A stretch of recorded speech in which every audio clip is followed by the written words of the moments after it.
மயிருங்கிறது கெட்ட வார்த்தைன்னு கற்பிச்ச வர அப்பவே மயிர் உன்னை வளர்ந்துக்கணும்டா. நான் மயிர் அவளை கெட்ட வார்த்தைன்னு நான் மயத்துக்கு தலையில் வச்சு சிரைச்சிட்டு போ. ஆமக்கரி அண்ணன் சீமான் அவர்கள் என்ன சொல்றாருன்னா, சாரி உங்க பேர் சைமன் தானே, சைமன் என்ன சொல்றாருன்னு பாத்தீங்கன்னா, மயிருன்னு சொல்றதே கெட்ட வார்த்தை மாத்திட்டா, அப்படின்னா நீ என்ன பண்ற, அந்த மயிரை வந்து சரைச்சிட்டு போ அப்படின்னு சொல்றாருல. அப்போ மயிறு கெட்ட வார்த்தை கிடையாதுலானே, கரெக்டு தானே சைமன் அண்ணன், கரெக்டு தானே? சரி, இதுக்கப்புறம் என்ன பண்றீங்கன்னா, சைமனுக்கு முன்னாடி மயிருன்னு போட்டுருங்க. மயிறு சைமன், மயிறு சீமான், மயிறு சாட்டை திருமுருகன், மயிறு இடுமானவன் கார்த்திக், கெட்ட வார்த்தை கிடையாதுல்ல, நல்ல வார்த்தை தானே. அப்போ அந்த மயிறு ஏன் இடையில ஆட் பண்ணுறாங்கன்னா, அண்ணனுக்கு நிறைய மயிர் இருக்குனால நான் மயிருன்னு ஆட் பண்ணிக்கிறேன். இப்போ என் பேருக்கு முன்னாடி மயிருன்னு நீங்கள் ஆட் பண்ணிக்கங்க, தப்பு கிடையாது. அதனால் அது கெட்ட வார்த்தை கிடையாதுல்ல. அதனால் வந்து அதை மயிருன்னு ஆட் பண்ணிக்கோங்க. அதாவது இங்கே மயிருன்னு சொன்னதே கெட்ட வார்த்தையாக மாற்றி வச்சிருக்கேன்னு அண்ணன் சொல்கிறாலாம் கரெக்டு தான். பட் இந்த வாயை என்ன பேசணும்னா, ஒரு இடத்துல போய் மயிராண்டி மாதிரி பேசிகிட்டு இருக்கான். நீ என்ன பெரிய மயிராண்டியான்னு கேட்குது. அண்ணன் சாட்டை திருமுருகன் சாட்டை மாமா சொன்ன மாதிரி தான். நீ என்ன பெரிய விஜயா, நீ என்ன விஜய் மகனா, அதே மாதிரி சொல்கிற மாதிரி நீலாம் பெரிய சாட்டை மாவனா, சாட்டை மயிரா, சாட்டை பெரிய மயிர் அங்கே இருக்குதோ அப்படின்னு சொல்லிட்டு உட்காந்து பேசுங்க. அதாவது அண்ணனே ஒரு ஆடியோ காலில் வந்துட்டு, நீ என்ன பெரிய மயிராண்டியாடா, நான் சொல்கிற வேட்பாளர் தான் நிற்க விடணும் அப்படின்னு சொல்லிட்டு உட்காந்து பேசுவார். அது கெட்ட வார்த்தை கிடையாது. அந்த டைமில் அண்ணனுக்கு விருப்பப்பட்ட மாதிரி அப்பப்போ மாத்திரை தானே அண்ணனோட கொள்கை.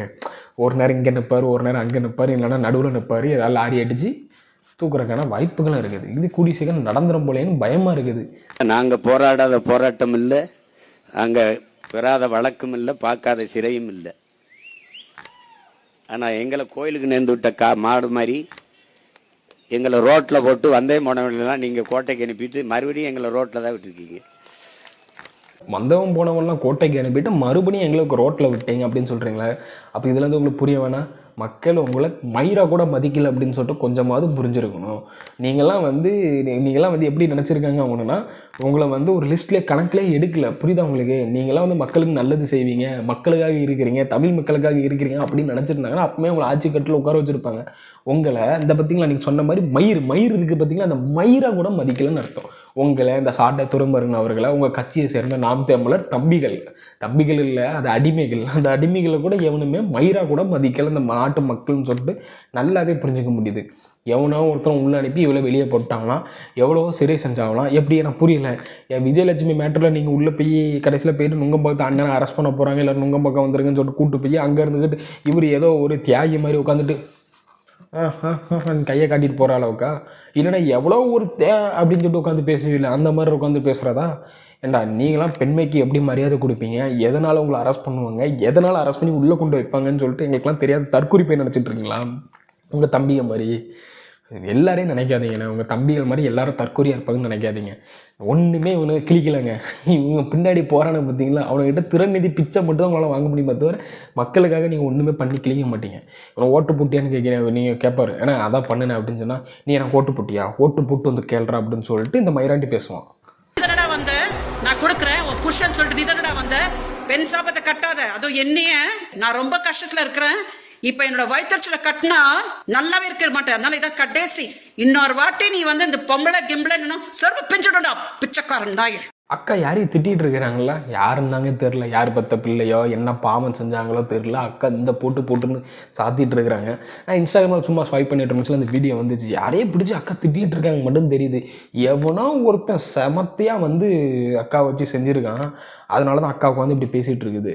ஏன்னா ஒரு பெண் இந்த அளவுக்கு கஷ்டப்பட்டு ஒருத்தங்க வந்து இப்படி பேசுகிறாங்க அப்படின்னா, அப்போ எவனோ ஒருத்தன் இந்த அக்காவை இந்த அளவுக்கு வந்து கஷ்டப்படுத்தியிருக்கான்னு அர்த்தம் தான். அப்போது வந்து இதை எந்த அளவுக்கு எடுத்துக்கலாம்னு தெரியுது. ஆனால் யாராவது ஒருத்தவங்களால இந்த அக்கா பாதிக்கப்பட்டிருக்காங்க, அது மட்டும் எனக்கு தெளிவாக தெரியுது. எனக்கு தெரிஞ்ச ஒரு ஆள் வந்து 2 விஜய் ஆரம்பிக்கிறதால தான் பிரச்சனையாகவே இருக்குது. ஒன்று முதலமைச்சர் விஜய், அவராலேயும் அவருக்கு பிரச்சனையாக இருக்குது. பல இடத்துல ஒரு ஆள் புலம்பி தள்ளிட்டு இருக்குது. இன்னொரு விஜயலட்சுமி, இவங்க பேர் விஜயலட்சுமின்னு கேள்விப்பட்டேன். யாரு கூடயும் தொடர்பு படுத்தி பேசிகிட்டு இருக்கிறாங்க. இவங்களாம் பயங்கரமாக கஷ்டப்படுத்தியிருக்காங்க. எப்படி சொல்கிறது, கொஞ்சம் மிரட்டெல்லாம் செஞ்சுருக்கிறாங்க, தூது விட்டுருக்காங்க, இந்த மாதிரி எதுவும் பேசாதீங்கன்னு. இந்த அக்கா வீடியோ இப்போ ரீசெண்டாக வந்துக்கிட்டே இருக்குது. யார் என்னன்னு கொஞ்சம் சொல்லுங்களா. இந்த கிளிக்கிறாங்கன்னா அப்போ எவனோ ஒரு மானக்கட்டவனை தான் இந்த கிளிக்கிறாங்க. அந்த மானக்கட்டவன் யாருன்னு சொல்லிட்டு கொஞ்சம் கீழே கமெண்ட் செக்ஷனில் கமெண்டில் சொல்லிடுங்க, சரிங்களா?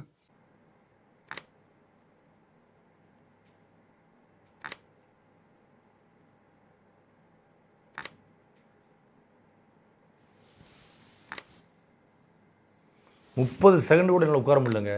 3 மணி நேரம் ஒருத்தர் சட்டசபையில் இப்படி உட்கார்ந்துருக்காருன்னா கலாக்கா இதுக்காக ஏதாவது தேசிய விருது பரிந்துரைக்க முடியுமா? நீங்கள் கொடுத்தாலும் கொடுப்பீங்க. முன்ன பின்ன சட்டமன்றத்தில் போகிறவங்களுக்கு அதை பற்றி தெரியும். சட்டமன்றத்தை வாசலில் எட்டி பார்த்துட்டு உள்ளே என்ன நடக்குதுன்னு தெரியாத தற்கொலை பயில்களுக்கும் முட்டா பயில்களுக்கும் டெபாசிட் வாங்க துப்பு இல்லாத நாய்களுக்கும் ஏன் அவன் கட்சியில் நாங்கள் அப்படி இருக்கோம், கொள்கை பரப்பு செயலாளர் மயிறு செயலாளர் நாங்கள் வந்து இப்படி பேசுவோம் அப்படி பேசுவோம், யூடியூப்பில் மட்டும்தான் இங்கே கெத்த காட்டுன்னு சொல்லிட்டு ஒரு தொகுதியில் நிற்கிறதுக்கு பயந்தவன்லாம் உட்காந்துருந்துக்கிட்டு வாய்ஸ் அளவில் இப்படி தான் உட்காந்து பேசிகிட்டு இருப்பான். ஏண்டா உனக்கு ஒரு தொகுதியில் நிற்கிறதுக்கு வக்கு இல்லை, அப்படி நின்னாலும் உங்களுக்கு ஜெயிக்கிறதுக்கு துப்பு இல்லை, கடைசி வரைக்கும் நீங்கள் இருந்துக்கிட்டு வெளியே நின்று உட்காந்து வேடிக்கை மட்டும் பார்க்குற ஆட்கள் நீங்கள். தமிழ்நாட்டு மக்களுக்கு ஒன்று நீங்கள் பண்ணி சாத்தியம் அப்படி ஒன்று நீங்கள் பண்ணி கிளிக்கல. கேட்டால் நாங்கள் அங்கே போராட்டம் பண்ண இங்கே போராட்டம் பண்ண ஒரு மயிரை நீங்கள் பண்ணலை. நீங்களாம் உட்காந்து சட்டமன்றத்தில் இப்படி இருக்குது அவர் இப்படியே இருக்கார் 3 மணி நேரம் இப்படியே இருக்கான்னு சொல்லிட்டு உட்காந்து பேசுகிறதுக்கு உனக்குலாம் என்னடா வக்கு இருக்குது, என்ன வக்கு இருக்குது? அப்படி பார்க்க போனால் உங்கள் நொன்னுனா நீயே பேசுக. என்ன நொன்ன இவ்வளோக்குள்ள வாய்க்கிலே உட்காந்து பேசுகிறாள் அந்த மாதிரி வாய்க்கிலே உட்காந்து கிளி அப்படி வாய்ஸை ரைஸ் பண்ணி இறக்கு இப்படி 2 இறக்கி விளாண்டு இவ்வளோ கத்தியும் ஒன்றால் ஒரு மயிரை கூட இங்கே பிடுங்க முடியாடா அந்த தமிழ்நாட்டுக்குள்ளே. நீலாம் எதுக்குடா இருக்கா, வேறு ஏதாவது நாட்டுக்கு கிளம்பி போயிரு, இல்லைன்னா ஏதாவது வேச்சு கிரகத்தில் போயாவது கற்று அப்படின்னு சொல்லிட்டு உங்கள் அண்ணனை பார்த்து சொல்லு. இவர் அமைதியாக இருக்காருலாம், உங்கள் நொண்ணன் கத்திக்கிட்டே இருக்கிறாருல, இதில் அமைதியாக இருந்தால் அவர் ஜெயிச்சிட்டாருலாம், உங்கள் நொண்ணன் கத்தி ஒன்றும் பிடுங்க போகிறது கிடையாதுல்ல. அப்படிப்பட்டவரை இந்த நான் சொன்ன மாதிரி சொல்லு. சாட்டைமா உனக்கு வாய் இருக்கே தவிர அறிவு இருக்கான்னு சுத்தமாக தெரில. நீ இல்ல வாங்குற காசுக்கு மேல கூறாடா கொய்யா போடா கொய்யால காசாடா முக்கியம், கூவல் தான்டா முக்கியம். யாருக்கு கரெக்டாக மூஞ்சி செட்டாக இருக்கோ இல்லையோ, எனக்கு சாட்டையமாக மூஞ்சி சூப்பராக செட் ஆகிருக்கு. சரி ஓகே, இந்த வீடியோ பற்றி என்ன நினைக்குதுன்னு சொல்லி கமெண்ட்ஸில் கமெண்ட் பண்ணுங்கள். இந்த வீடியோ எப்படி வந்திருக்குன்னு தெரில, கொஞ்சம் ஹெல்த் இஷ்யூவில் உட்காந்து இந்த வீடியோ க்ரியேட் பண்ணிகிட்டு இருக்கிறேன். அதனால் இந்த வீடியோ லாஸ்ட் அவுட்புட் எப்படி இருக்க போகுதுன்னு எனக்கு தெரில. அதனால் நல்லா இருக்கோ நல்லா இல்லையோ ஒரு கமெண்ட்டையும் ஒரு லைக்கை தட்டி விட்டு சப்ஸ்கிரைப் பண்ணிடுங்கன்னா புண்ணியமாக போகும். வாங்க எல்லோரும் சேர்ந்து மொத்தமாக வந்து ஒரு ஆளை வந்து 7 அடி குழியில் வந்து ஒரு ஆள் சொன்னார், 7 அடி குழி நான் வந்து தோண்டி வச்சுருக்கேன், அதில் வந்து 7 அடியில் நான் கொடி செஞ்சு வச்சுட்டு அதில் படுத்துருவேன், பொத்துனா இந்த கொடியை தான் பொத்துன்னு சொல்லிட்டுருக்காரு. அந்த மாதிரி நானும் ஒரு 7 அடிக்கு தோண்டி வச்சுருக்கிறேன். எதுக்கு தோண்டி வச்சுருன்னு நினைக்கிறேன், ஒரு கட்சியை சுத்தமாக முடிக்கலான் இருக்கிறேன். அதுக்கு யாரெல்லாம் துணை நிற்பீங்களோ அவங்க எல்லாருமே சப்ஸ்கிரைப் பண்ணி லைக் பண்ணி ஷேர் பண்ணுங்கள். அடுத்த வீடியோவில் பார்க்கலாம். பாய்.